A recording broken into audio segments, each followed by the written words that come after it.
it's my pleasure to invite Renza back to the stage because there was a lot of input. This is a really heavy subject for many of us, and I thought it would be a great opportunity to keep talking about this for a little while longer.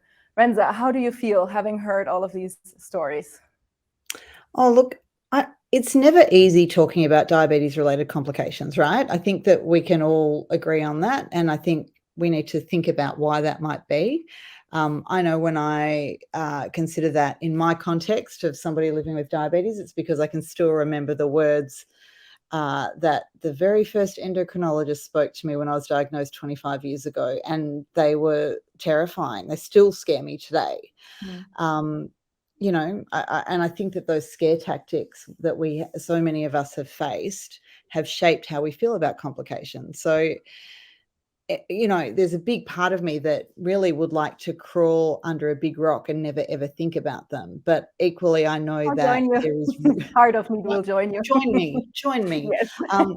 But equally, I think that when as a community we speak about complications and the tricky stuff and the taboo stuff and the topics that don't get much of a showing, when we speak about them in a way that speaks to each other and in a way that we you know, really connect with, that is great support. That's where we find great support. And hearing those stories, I think it's really important. And thank you so much to the speakers who so generously did that tonight. Yes. Whatever it is, whatever time it is. Yeah, I couldn't agree more. And I mean, we're not here to tell people to make lemons out of lemonade, but it's just lovely to see the community coming together, sharing their stories, supporting each other, and really just having examples. Because for me, complications were always like a black box. I didn't know anybody. I didn't know any lived experience, and just seeing that life goes on after that diagnosis, and that there's so many ways of treating these complications, and that there is hope after that is really empowering.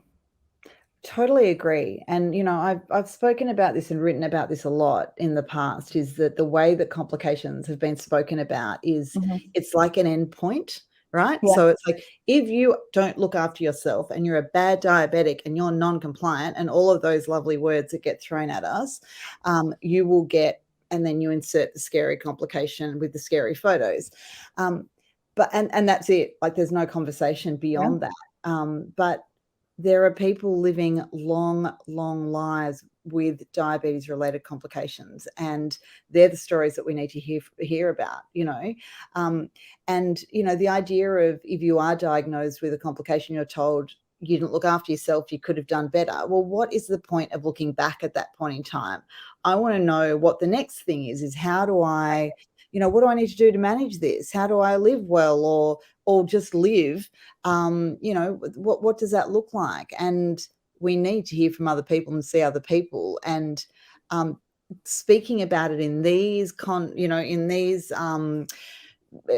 platforms and in support groups and online. And we've seen, you know, a couple of years ago there was a really active hashtag, because we love a hashtag in the diabetes community, talk about complications, and that was getting people speaking about complications for the first time. And what happened every time someone did that? A heap of people would say, I've never had this conversation before. I've been dying to have this conversation with others. This is the first time I've been able to do that. So this is important that we're creating those opportunities. Yeah, it's lovely that you mentioned that, because luckily that was just in time for me. So when I got the diagnosis, I knew there was this hashtag. I knew there were people starting to get the conversation going, and it made me feel so much safer than if I'd really been alone with all of that. And I hope that for some people out there, this event tonight did just that. And hopefully it started a conversation. We see so many comments coming in. So please keep those coming and keep interacting. We're a community, right? So if anyone in the comments is opening up about their own experiences, please be there for each other, because that's exactly what this is all about.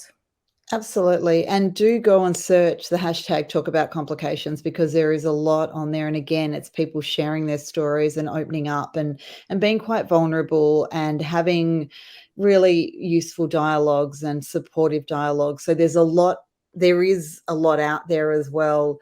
You know, and it has to continue though. So Yeah.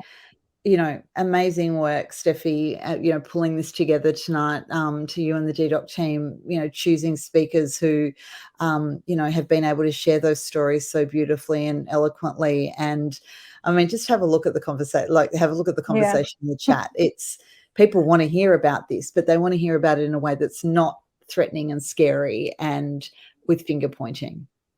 Exactly. And that's exactly what we were trying to do here. And it looks like it was a great start. So thank you so much for being part of that, Renza. Thank you. Oh, I'm very happy to come on and say what an amazing job everyone's done.